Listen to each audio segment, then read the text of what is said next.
Cheers went up in the Minot City Council chambers this morning as a high-ranking general signed his name. The Chief of Engineers for the U.S. Army Corps of Engineers signed off on a document putting the Corps' backing behind federal funding for a large part of the Mouse River Flood Protection Plan. Phases 1 through 3 of the project are under construction. Today's approval means about $87 million in federal funds could be coming to help with Phase 4, a major piece of the effort to protect the north side of the river through Minot.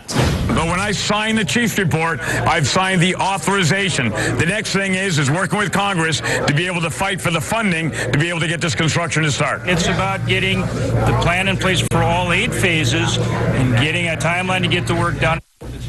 A big issue is still on the table: flood insurance rates. Senator Hoeven says he's coordinating with FEMA to limit large increases in flood insurance rates for areas not protected by the flood control project. This diagonal, that's a new rail line. So it's going to span over the top. Where is that right now? It's right here. This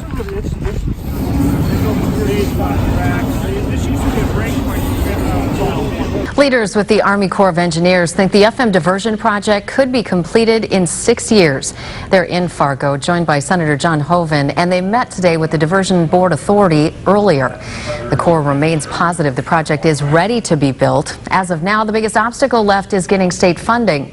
The Corps was here 2 years ago to view the area the diversion would be located in. They say the growth in Fargo shows why it's necessary to build it. I think that's just indicative of, the quality of life that the people of this region deserve. And that's what this flood control does. It's clearly got to be able to take care of safety and the property of life, property and damage. But at the end of the day, our citizens deserve to live in a place where they don't have to fear for their life every single time. It is Fargo-Moorhead, West Fargo, Cass County, Clay County, the region working together. And this is about comprehensive flood protection for the region. So we have to stay at it and get it done. Even this year, you can see, because of all the incredible improvements that have been made, there's a lot of areas that are now protected. Senator John Hoeven holding a roundtable on the importance of getting a new North Dakota National Guard operations facility in Fargo. The Republican is joined by the Guard and NDSU's Air Force and Army ROTC at the Fargo Air Museum. He wants support for a new MQ-9 Reaper facility for the 119th Wing at Hector Field. He says North Dakota's Air Guard was one of the first to fly the unmanned aircraft, and there's big demand for its services.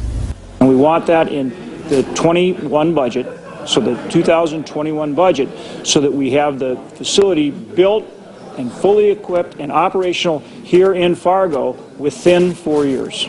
He's also introduced a bill that would allow Guard and Reserve members to use both federal tuition assistance programs and GI programs to pay for college.